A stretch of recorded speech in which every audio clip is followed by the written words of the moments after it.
একটু চেহারা মুখটা দেখান আর কি হয়। তুমি একটা গল্প বলো না। একটা গল্প বলবো? ওকে। উপকার। এক লোকের একটা হাঁস ছিল। হ্যাঁ। হাত একটা সামনে দিয়ে দিস। এক লোকের একটা হাঁস ছিল, তো হাঁসেরে খেলতে পাঠাইছে বিলে। বিলে যখন হাঁস খেলতে গেল, সে খেলতে গেছে পরে হাঁস তো ওই যে খাবার খুঁজা খুঁজা খায়, বিলের মধ্যে নাইমা ডুইবা ডুইবা খাইতেছিল, খাবার খুঁজা খায়। পরে হাঁসটা বড় করে একটা ডুব দিল, ঠিক আছে? এবার ডুব থেকে যখন আবার উঠবে তখন আবার বলবো, ঠিক আছে? এখন রাখ। হাঁসটা কালকে উঠবে ডুব দিয়া, আজকে ডুব দিছে না, আবার কালকে উঠবে। হাই নাই কালকে যদি বললে হাসতে উঠছে, এখন বলছে না, সেই সময় আর বলো না, এখনই বলো। না না না না না না, হবে না হবে না। না না, হবে না হবে না। তাহলে রাজা রানীর। ও, রাজা রানীর এক দেশে ছিল এক গরিব কৃষক। গরিব কৃষক, ঠিক আছে? সেই কৃষকের ছিল একটা বউ, 10টা নয় 5টা নয় একটা বউ। সেই বউয়ের করে হয়েছে একটা ফুটফুটে কুচকুচা কালা রাজকন্যা। সব সময় তো রাজকন্যারা সুন্দর হয়, কিন্তু এই কৃষকের কন্যা হচ্ছে কালো কুচকুচে প্রিন্সেস, ঠিক আছে? সে কালো কুচকুচে হইলে গেছে, তার মাথায় অনেক বুদ্ধি, সে অনেক ট্যালেন্ট, কিন্তু সে দেখতে কালো। তো একে তো কৃষক গরিব মানুষ, তার উপর হয়েছে মেয়ে কালো। তো মেয়ে আস্তে আস্তে বড় হচ্ছে, কিন্তু সে পড়াশোনায় ভালো, নাচে ভালো, গানে ভালো, আর্টও করতে পারে ভালো। যদিও তার বাবা কৃষক, কিন্তু মেয়েরে বড় করছে খুব আদরে যত্নে। এখন বড় হয়েছে, পরে মেয়ে বলতেছে মেয়ের জন্য বিয়ের সম্বন্ধ আছে। যেই আসে সবাই চলে যায়, মেয়ে তো কালো, কেউ এ মেয়ের বিয়ে করতে চায় না। পরে একদিন এক পথিক যাইতেছিল, সে অনেক বড় লোক, তার অনেক টাকা পয়সা, তো তার বাবারও অনেক টাকা পয়সা ছিল। তো সে এমনিতেই বের হইছে, এর লেগে মেয়ে দেখতেছে ওর বাবা মা বিয়ের জন্য। কিন্তু ওই ছেলে যতই সুন্দরী মেয়ে দেখুক ভালো লাগে না। পরে একদিন ঘুরতে ঘুরতে এই এলাকায় আসছে, আয়সা ওই কৃষকের বাড়ির সামনে দিয়ে যাওয়া ধরছে। পরে সে হঠাৎ করে মাথা ঘুরে পড়ে গেছে। পরে ওই কৃষকের মেয়ে পরি দেখছে। পরি দেখা হেরে ঘরে নিয়ে, মার পরি মিলা ঘরে নিচে নিয়ে মাথায় জল টল দিছে, জ্ঞান আসছে। পরে বলতেছে মাথা ঘুরে পড়ে গেছে, বলে কি অনেকক্ষণ হয়েছে কিছু খাই না, রোদ্রের কারণে মাথা ঘুরে পড়ে গেছে। পরে ওরা খাবার দিল, ওদের ঘরে তো গরিব মানুষ, কৃষক মানুষ, তেমন কিছু নাই, তো যা ছিল তাই খাবার দিছে। কিন্তু ও তো বড় লোকের ছেলে, তো ভালো খায় অভ্যাস, এই খাবার খেয়ে মানুষ বাইসে থাকতে পারে। পরে সে আর কিছু বলে নেই, খাবারটা খাইছে। পরে ওই মেয়েরে জিজ্ঞাসা করতেছে যে তোমার নাম কি? বলে কি পরি।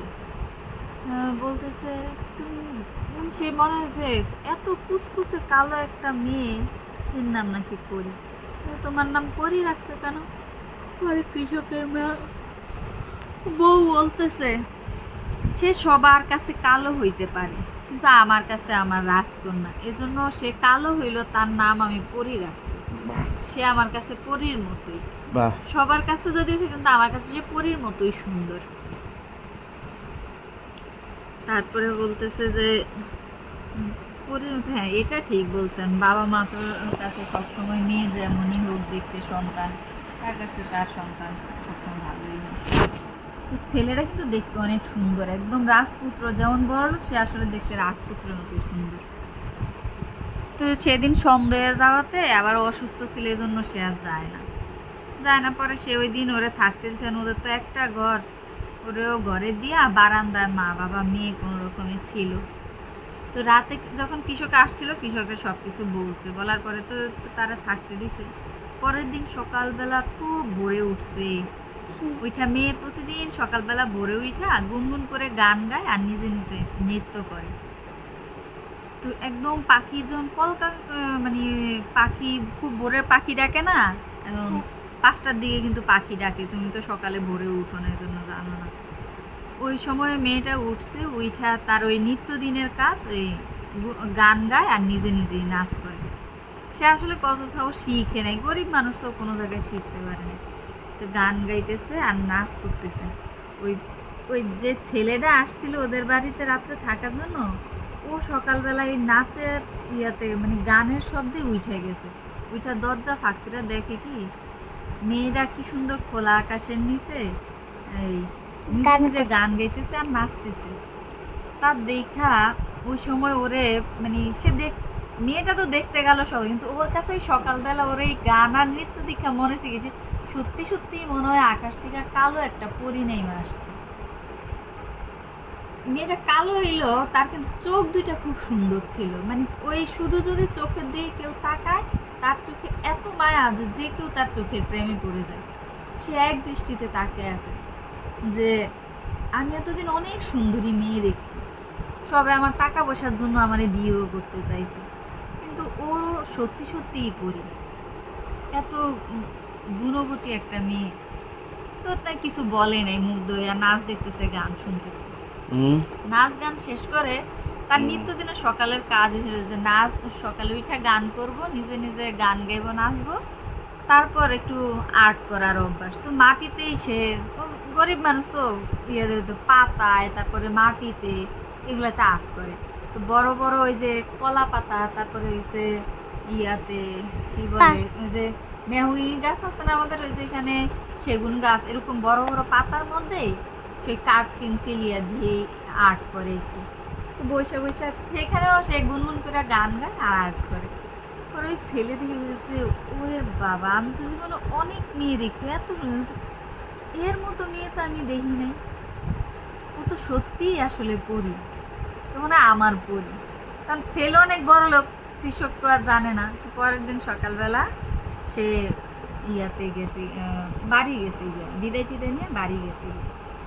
মেয়ে আর কিছু বলে নাই, মেয়ে কিন্তু ছেলেরে দেখা পছন্দ করছে, তার এই প্রথম কারোর দেখা ভালো লাগছে, ভালোবাসছে। কিন্তু সে তো অনেক গরিব, তারপরে দেখতে কালো, তো এমনিতেই গরিব সম্বন্ধেই যায় গিয়া, আর দেখতে এত সুন্দর ছেলে, ওকে আর ওরে বিয়ে করবো, গেছে গিয়া বাড়ি যায়। এবার সে মা বাবা আবার সেই বিয়ের সম্বন্ধ আছে, যত বিয়ের সম্বন্ধে আনে হের এগুলা ভালো লাগে না, এর ঘুরে ফিরে সেই কালো পরীর কথাই মনে পড়ে। তো একদিন মা বলতেছে বাবা তোমার তো কোনো মেয়ে, এত সুন্দর সুন্দর মেয়ে দেখায়, তোমার কোনো মেয়েই পছন্দ হয় না। বলে কি মা, সুন্দর হইলেই না সবাই পরি হয় না, জানো আমি না এক জায়গায় একটা কালো পরি দেখে আসছি। কালো পরি আবার কি, কালোর আবার পরি হয় নাকি, সৌন্দর্য পরি সুন্দর হয়? বলে কি না, কালো পরি হয় মা। বলে কি কেমন? পরে মারে সব কিছু বলছে, বলার পরে বলতেছে যে মা, আমার জীবনে যদি কোনো রাজকন্যা আসে তাহলে সেই কালো রাজকন্যাই আসবে, আমার সুন্দরী রাজকন্যা লাগবে না। তুমি যদি শুধু চোখের দিকে তাকাও না, তোমারও ভালো লাগবে। তো বাবা একটু অহংকারী, কিন্তু মা অনেক ভালো ছিল। বলে চল আমরা যাই। পরে সে ছেলে না যায় না, সে বলছে কি ওই বাবারে বলছে, বাবার বলছে হ্যাঁ একে তো গরিব, তার উপরে কালো, আমরা তো বড় লোক ধনী, তুমি দেখতেও তো সুন্দর, তোমার ওই মেয়েরই ভালো লাগছে? পরে বলছে হ্যাঁ বাবা, আমার ওই মেয়েরই লাগবে, আমি কালো পরিয়েছি, আমার সুন্দর করে চাই না। পরে এরা ছেলেরা যত কিছুই করে ছেলেরা মানাইতে পারে না। বাবা অহংকারী হইলো, ছেলেরা অনেক ভালোবাসে এক ছেলে। পরে ছেলেরা বলে কি আচ্ছা ঠিক আছে চলো আমরা তাইলে ওইখানে যাই। পরে একদিন ইয়াতে ওই মেয়েদের বাড়ি গেছে, কৃষকের বাড়ি গেছে। কৃষক তো বাড়ি নেই, কৃষক মাঠে গেছে গিয়া কাজ করতে, কৃষকের বউ আর ওই মেয়ে বাড়িতে। তো মেয়েরে দেখা তো ছেলের বাবা পুরা অজ্ঞান, মানে কি এরকম কালো মেয়ে আমার এত সুন্দর ছেলের পছন্দ হয়েছে। বলে কি বাবা তুমি ওর গায়ের রং দেখতেছো আর আমি তার সবটাই দেখতেছি, তার গুণ, তার সৌন্দর্য। তোমার কাছে কালো, কিন্তু আমার কাছে সে আমার আমার কালো পরি। বলতেছে আমার ছেলে আপনাদের মেয়েরে পছন্দ করছেন। মেয়ের মা বাবা তো ওরা সাহায্য করছে, গেছে গিয়ে ওই রকম খোঁজ খবর কিছু রাখে না। মেয়েরা আবার বিয়ে করতে আসবে এটা তো তারা চিন্তাও করে না। এত সুন্দর ছেলেকে আর এত কালো মেয়েরে বিয়ে করবো?